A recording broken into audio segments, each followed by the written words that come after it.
Giving feedback, I'm regularly told, is something that people hate doing. People managers, you've got to give feedback. It is so essential that you can give good quality feedback. And in this video, I'm going to give you 3 steps to how you can give effective feedback.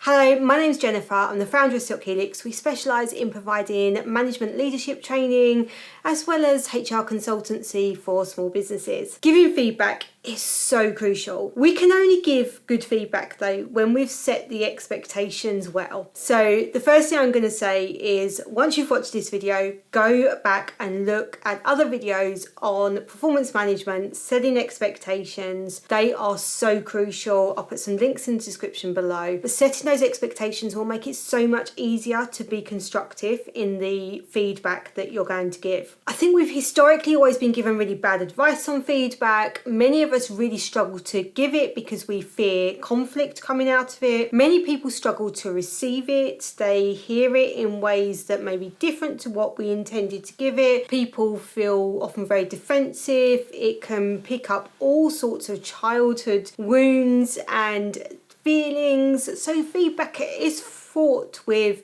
challenges. Historically, the feedback sandwich was often quoted as a really good way of doing this. We can kind of hide the negative feedback in positive, negative, positive. The problem with that is that we get some people who will only hear the positives. They'll never hear the negative. They're generally the people that we really needed to hear that negative, but they will only take away the positive. You'll get other people who it doesn't matter how many positives you put here, how great those positives are, or how tiny that negative is, they will only hear the negative. Those people probably already knew that negative before they walked in. They could have told it to you and now they just feel berated and lectured or told off and go away with a very negative feeling. There's also those where it's so negative that we really struggle to find the positive, so we end up with something like, oh, I don't like your hair, which is just disastrous. It's not useful to anybody. Fundamentally, it's a really bad method for giving feedback. I don't recommend it. Don't use it, and just let's confine it to the history books of bad management advice. Forgive the quick interruption to this video, and I will keep it really quick. If you've liked this video, found it useful, you can of course hit the subscribe button, but I also want to tell you about our digital courses. In our digital courses, I go into much more detail. The videos are very similar to these. It's me, it's on camera, but there's also downloads, there's sample forms, there's a few sample policies in there as well. All the things that you need to know. We've even got some coming where we've got live classes as well. So check out our digital courses. Details are on screen now and in the description below. Look forward to seeing you on one of our courses in the future, and in the meantime, I'll let you get back to the video. The model that I really like, and I actually develop on as well, I think as a model it's limited, so I'm going to develop on it, is the AID model. The AID model is about 3 steps. So it starts with the action. So what is it that is being done wrong or being done in a way that shouldn't be being done or not being done? What's the specific action? And this is where I say if you've got your expectations set well, it makes giving feedback easier because you can be clear about this action better if you've got the expectations set right. You've then got the impact. What's the impact of the action? So by doing that, what was the impact of it? And then there's a do differently or desired future behaviours. So what is it that I want you to do instead in the future? This model promotes us having something objective. So if we give feedback, which is, for example, you're not listening to me, the person can come back with, yes, I was. And then we've got this pantomime sketch of, no, I wasn't. Yes, I was. No, I wasn't. Yes, I was. And it goes nowhere. Whereas if we've got, whilst I was talking, I noted that you were doodling and that made me feel not listened to. Our action, that you were doodling whilst I was talking.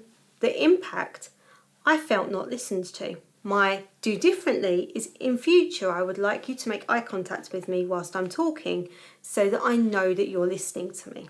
Now this is where I have a bit of a problem with this model. Still love it, still think it's useful, but I think there's some room for growth on this model. I think there's room for improvement and there's definitely room for pauses. So firstly, the action.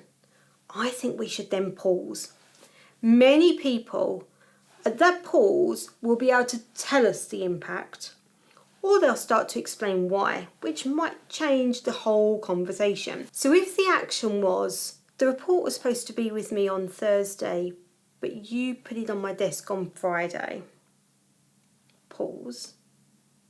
We give them the opportunity to say, oh, that meant that you didn't have it for the managers meeting that you were meant to attend on Thursday afternoon, didn't it? If they can say that and take ownership of it, they're much more likely to then come up with the do differently and take ownership of that and actually do differently next time. Whereas if I sit here with a lecture, which is the management report was meant to be with me on Thursday, but you didn't get it to me on Friday, which meant I looked like a fool in the management meeting because I didn't have the report. Next time I want you to do it on time. Not listened to them at all. They've not felt heard. And if they've not felt heard, they've not felt like any of their explanation has been taken into account, they may just go away from me feeling frustrated, feeling angry, feeling like, well, actually, I hadn't been given the data that I needed from somebody else, so there's actually a problem that needs to be dealt with. Just do better next time isn't really going to help. With the listening one, we might stop at action and say, you were doodling while I was talking to you. The person may come back with, yeah, actually, that really helps me to listen because I find it really hard to focus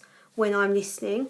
So by doing that, I'm actually making sure that I'm kind of doing doodles that fit with what you're saying to help me remember what's being said, which might then make me realise this impact of not feeling listened to is on me. That's my belief, that's my judgment, that's me having an ingrained thought that eye contact is essential to listening, that is actually wrong, and therefore it's me that needs to rethink how I think about things. So my recommendation is we have the action, we pause.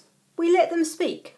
We don't ask any questions at that time. Just let them say something. They may then go into this impact or an explanation. We'll see. If they don't, we can go on to the impact. If they don't realise what the impact is, we might need to share that with them so we can explain that to them. At the next point, I would pause again. This time, if I've not already got it, I'll be asking why. Why did you do that? Why was the report late? Why were you unable to get the report to me on time? Why were you doodling during the meeting rather than making eye contact with me? And ask it like that in a curious. I'm not furious with you. I'm not getting mad because how dare you doodle while I'm talking? How dare you make me look stupid in the management meeting? I'm curious. I'm thinking, why? Why did you do that? What happened to make that happen? Because when we understand the why, then we can start rethinking about this and thinking more carefully about this do differently, thinking more carefully about what action is it that we actually need in future. What changes do we need? Maybe we need changes somewhere else. Maybe I need to speak to somebody else's manager because the other department didn't supply you with the information to provide the management report. Maybe the do differently is me thinking, oh, actually, you doodling during the meeting is okay because you did hear what I said and that helped you to listen, and that's about the way your brain works as opposed to the way my brain works. So for me, these 3 steps, this action, impact, do differently, are really, really useful for giving feedback. I love this model. Just make sure you've got that pause in there and the why question. Make sure you've got that overlaid onto the aid model so that you get this really constructive conversation. Think about it before you go in as well.